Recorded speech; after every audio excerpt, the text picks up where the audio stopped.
Imagine a whole city rising straight up from the African savanna, like some kind of mirage. And we're not talking about a scattered collection of wooden thatched dwellings here. No, we're talking about a monumental, sprawling metropolis made of meticulously shaped granite blocks stacked high into the sky without using a single drop of mortar. Welcome to this explainer. Today, we're diving deep into Great Zimbabwe. This was a civilization that totally mastered its environment, built unimaginable wealth, and then just simply vanished. It's literally a paradox etched right into the stone. How does a sprawling metropolis just vanish? Like, how could such a highly sophisticated society emerge and absolutely thrive in this corner of southern Africa, construct these massive, towering walls of granite, and then inexplicably fade into the mists of time? It left behind a legacy that baffled explorers for generations. Well, spoiler alert, the answer isn't some dramatic foreign conquest or a sudden, fiery collapse. It's actually a much more fascinating story of balance and survival. So let's just get right into it. Section 1. The Enigma in Stone. Now, to really grasp the mysterious end of this incredible city, we first have to look at its deep roots. Long before these giant walls were ever built, this really fertile southern African plateau was settled by Bantu-speaking peoples, migrating from the west and north. This definitely wasn't an overnight thing. We're looking at centuries of complex societal evolution. Going all the way back to the early Common Era, they were cultivating crops like millet and sorghum along the Zambezi and Limpopo rivers, and they were, frankly, absolute masters of ironworking. Then, right before the 11th century, you have the Kingdom of Mapungubwe, setting the stage as this powerful centralized state. From there, by the 11th century, Great Zimbabwe begins its phenomenal rise, eventually hitting its absolute peak of power and influence right between the 13th and 15th centuries. Moving on to Section 2, the gold trade engine. You've got to realize the sheer scale of Great Zimbabwe required immense, continuous resources.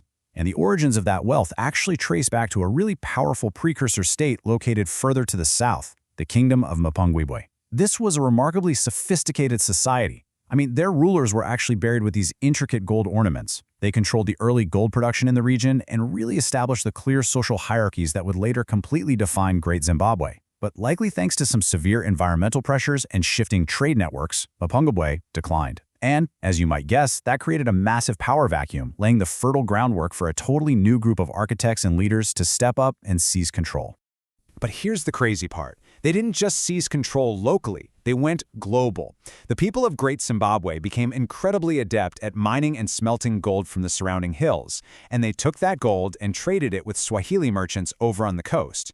Those Swahili traders, in turn, connected this inland kingdom to a huge, expansive international web reaching across the sea to India, Persia, and literally all the way to China.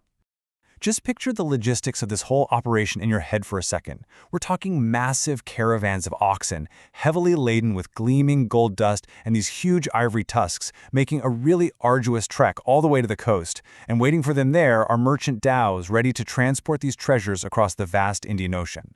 This whole global export engine funneled immense, previously unimaginable wealth directly into the pockets of Great Zimbabwe's rulers. And well, they used all that wealth to fund something absolutely spectacular. Which brings us to Section 3, the architecture of power. Because, wealth alone doesn't just spontaneously build cities out of stone.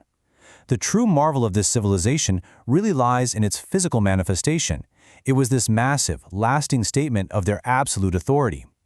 Geographically and socially, the city was divided into three main zones. First, you have the historic hill complex, which is perched right on top of a steep granite outcrop. Then there's the breathtaking Great Enclosure dominating the area right below it. And finally, the sprawling valley ruins scattered all across the surrounding plains. To really wrap your head around the city's immense scale, you have to realize that these weren't just buildings. They were these dynamic, interconnected hubs of daily life and elite rule.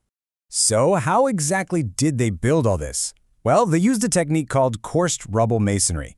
And what's wild is, they didn't cut the stones into perfect, uniform little shapes. Instead, they meticulously selected these massive granite blocks, some of them weighing several tons, purely based on their natural size and form. Then, it's basically like a giant puzzle. They fitted them together in layers without using a single drop of mortar. None. This just brilliantly illustrates their incredible engineering ingenuity, not to mention the highly organized massive labor force the rulers must have commanded to build these remarkably stable walls. And tucked right inside the massive 11-meter-high walls of the Great Enclosure stands an absolute ancient masterpiece, the conical tower. Honestly, scholars are still debating its exact purpose today. This soaring stone structure might have been a symbolic granary, kind of representing agricultural abundance and fertility. Or, on the flip side, it might have held deep ritualistic significance, tied directly to the power and lineage of the ruling elite. But whatever its actual exact use was, for sure it was a profound statement of authority, just projecting power out over the entire landscape. What's really fascinating is how the very layout of the city maps perfectly onto their society. You've got the elites living elevated and totally protected inside these monumental granite structures, commanding all the trade, the wealth, and the religious power. And then, down below, you have the commoners, the artisans, the traders, and the farmers who were literally sustaining the kingdom day in and day out, and they lived in the valley ruins. So the architecture itself brilliantly illustrates this rigid social stratification they had going on at Great Zimbabwe. And we have to remember, this was definitely not some small, quiet settlement. At its absolute zenith, roughly between the 13th and 15th centuries, it is estimated that Great Zimbabwe housed up to 20,000 people. I mean, that made it one of the largest, most bustling urban centers in all of sub-Saharan Africa at the time. It was a living, breathing metropolis full of farmers tending cattle, blacksmiths forging iron, and merchants trading all sorts of foreign goods. Now, guiding this massive population were rulers who actively claimed divine authority. Archaeologists have actually uncovered these totally fascinating, intricately carved soapstone birds all throughout the ruins. And these figures are widely thought to be totemic symbols representing the ruling dynasty. So they weren't just pretty decorative art, they were actually a vital political tool. They linked the ruler's earthly power and lineage directly straight to the spiritual realm, which really cemented their absolute legitimacy in the eyes of those 20,000 citizens. That takes us to Section 4, the Silent Exodus. Like pretty much all great empires throughout human history, Great Zimbabwe eventually hit its limits. But as we mentioned earlier, the climax of this story isn't some cataclysmic battle. The collapse was actually really multifaceted. Think about it. Supporting 20,000 people meant massive deforestation just for fuel and building materials, plus severe overgrazing by their massive herds of cattle, which naturally led to soil erosion. Then combine that environmental strain with shifting global trade routes over on the Swahili coast, some pretty devastating periods of climate change and drought that wrecked the rain-fed crops, and, more than likely, internal political fractures over succession. The whole shebang basically meant the local environment simply couldn't support the sheer weight of the metropolis anymore. So the absolutely crucial takeaway here is this. The city was not violently destroyed by an invading army. No way. Instead, as the granaries slowly emptied and the cattle weakened from drought, the people simply began to walk away. By the time we get to the late 15th century, the city is experiencing a mass exodus. But it's a slow migration, right? People are moving to new emerging centers of power in the region, places like Kami or Mutapa.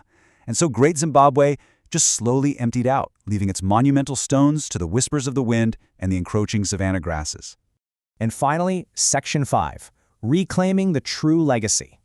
For centuries after it was abandoned, this incredible stone city lay largely forgotten. And when European explorers finally laid eyes on these massive granite walls in the late 19th century, well, they were incredibly reluctant to believe that indigenous Africans could have built such a sophisticated, structurally sound civilization. So instead, they started proposing these fantastical, totally baseless theories about Phoenician or even biblical origins. It was really a classic colonial-era denial of African agency. Basically, it was an absolute refusal to reconcile the sheer brilliance of the architecture sitting right in front of them with their own preconceived, prejudiced notions of the continent.